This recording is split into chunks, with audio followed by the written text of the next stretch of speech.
Баршаңызға сәлем қыздар, менің YouTube арнама қош келіпсіз. Мен сіздерге осындай 3 түрі рулеттің рецептін көрсететін боламын. Видеоның соңына дейін қараңыздар. Ең алдымен жұмысты шпинатный рулет жасаудан дайындаудан бастайтын боламыз. Ол үшін жұмысты ең алдымен жұмыртқаның сарысы мен ағын бөліп алудан бастаймыз. Жұмыртқаның ағына ешқандай да сарысы түсіп кетпеу керек, өйткені көпірткен кезде ол дұрыс көтерілмей қалуы мүмкін.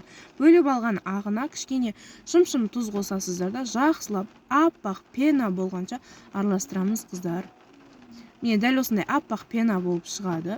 Осы дайын болғаннан кейін жұмыртқаның сарысына алдын ала блендерден өткізілген шпинатты салып аламыз. Екеуін жақсылап араластырып, үстіне міндетті түрде електен өткізілген ұнды саламыз. Өйткені бисквит пісірген кезде міндетті түрде електен өткізу керек, себебі ауа кіріп, ішіне әдемі болып ісінетін болады. Жаңағы жұмыртқаның ағын дайын болған тестаға аз-аздан 3 бөлікке бөліп саламыз қыздар.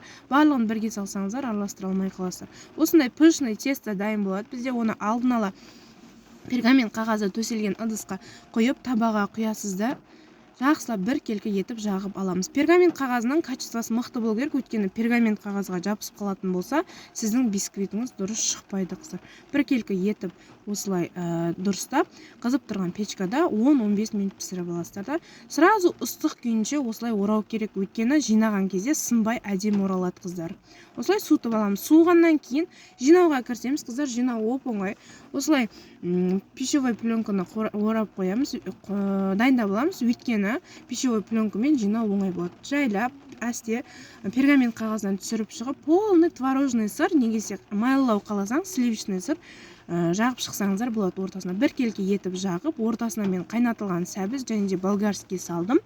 Қызыл болгарский. Сіздер қызыл балық салсаңыздар да болады. Менің қолжетімді жағдайда жасалғаннан кейін осылай сәбіз салып шықтым, қайнатылған. Осылай әдемі оралады. Сразу оралғаннан кейін өз формасында орала салады. Осыны сразу холодильникке салып қоямыз. Ал енді екінші рулетім свекольный рулетті жасайық қыздар.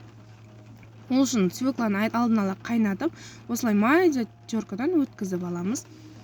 Дәл жаңағыдай 3 жұмыртқаның ағы мен сарысын бөліп аламыз қыздар. Міндетті түрде қайсы рулетке қанша зат керек екенін описанияға жазып қалдыратын боламын. Описанияны оқып шығыңыздар. Және де менің арнама тіркеліп қойды ұмытпаймыз қыздар. Колокольчик басып қойсаңыздар, міндетті түрде сіздерге керемет видеолар шыққан кезде SMS барып тұрады қыздар. Осылай жұмыртқаның ағын бөлек алып, сарысын қызылшаға қосамыз да, үстіне ақ май, тұз қосып, бір жақсылап араластыратын боламыз. Венчикпен біркелкі масса шыққанша.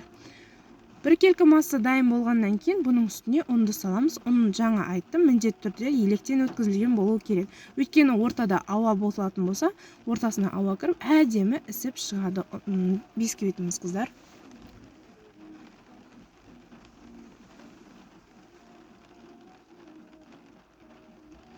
Міне осындай біркелкі тесто дайын болды. Енді жұмыртқаның ағына кішкене шекер қосамыз. Қанша шекер екенін описаниядан оқысаңыз болады.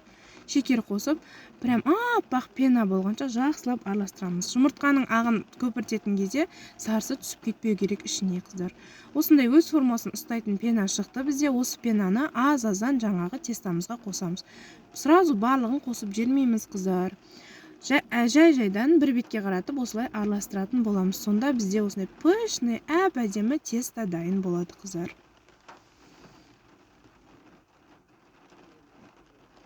Міне тестамыз дайын. Бұны да жаңағыдай пергамент қағазына, менде поклан деген пергамент қағаз, качествосы өте мықты қыздар. Ешқандай реклама емес, просто өте керемет, жабыстырмайтын болғандықтан айтып жатырмын. Осыны алыңыздар. Бағасы да қолжетімді қыздар. Осыған төсеп шығып, жақсылап қызып тұрған печкада 180 градуста 10-15 минут пісіріп аламыз. Өте тез піседі, қарап тұрыңыздар. Піскен деревянный шпажкамен тексеріп, піскеннен кейін осылай сразу ыстық күйінше орап қоясыздар. Сонда рулетіңіз жақсы оралатын болады кейін жинаған кезде қыздар. Енді ортасына начинкасын дайындап алайық. Рулетіміз суығанша творожный сыр немесе сливочный сырға кішкене чеснок қосамыз, болды. Начинкамыз дайын. Творожный сыр міндетті түрде комнатный температурада болу керек. Если творожный сыр холодильниктен қазір шыққан болса, ол біздің рулетімізді жыртып жібереді жағып жатқан кезде. Пергамент қағазынан рулетті жай-жай шығарып аламыз да, осылай біркелкі етіп жаңағы начинкамызды жағып шығып, осылай оңай оралады. Бізде сразу оралып қойғаннан кейін дайын болған рулетті холодильникке салып қоятын боламыз қыздар. Енді осындай сәбізден рулет жасайтын боламыз. Ол үшін кәдімгі піспеген осы сәбізді ең майда түрінен теркадан өткізіп алатын боламыз. Қанша керек екенін мен описанияда қалдыратын боламын, қыздар. Міне осылай біздің неміз дайын, сәбізіміз дайын. Осыны табаға кішкене май құйып, қуырып алатын боламыз, қыздар. Жақсылап араластырып қуырамыз. Барлығын кішкене бөліп, сары оранжевый цвет емес, сары цветке боялған кезде, осындай цвет болған кезде суыту үшін басқа ыдысқа салып қоямыз. Тез суы керек бізге, өйткені суымасақ біздің жұмыртқаларымыз ішінде пісіп қалуы мүмкін. Енді жұмыртқаның ағы мен сарысын осылай бөліп аламыз. Жұмыртқаның ағын миксерлейтін ыдыс міндетті түрде құрғақ, және де миксердің араластыратындары да міндетті түрде құрғақ болу керек. Ол сулы болатын болса, біздің пенамыз көпірмейтін болады жұмыртқамыз. Жұмыртқаның ағына кішкене тұз салып жіберіп, осылай жақсылап көпіртіп аламыз, қыздар. Ал жаңағы сәбізге жұмыртқаның сарысымен екеуін жақсылап араластырамыз да, жаңағы ағымызды аз-аздан қосып, біз дайын тесто жасап аламыз. Міне біздің тестамыз дайын, сәбіздікі өте тез дайын болады.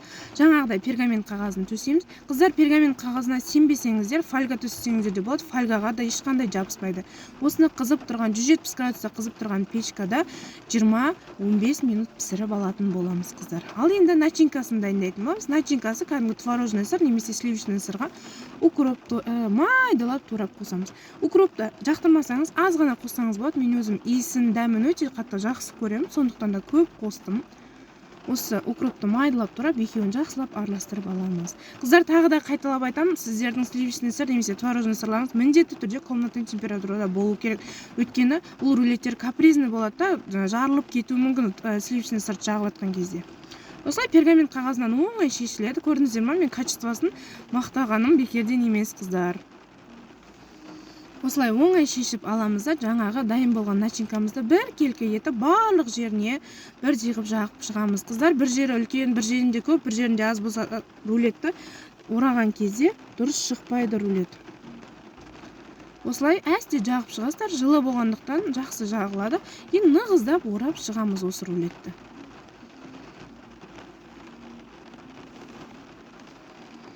Осылай пищевой пакетпен өте оңай оралады да, және оралып біткен жерін астына қаратып қоямыз, қыздар, міндетті түрде, өйткені бірігу керек.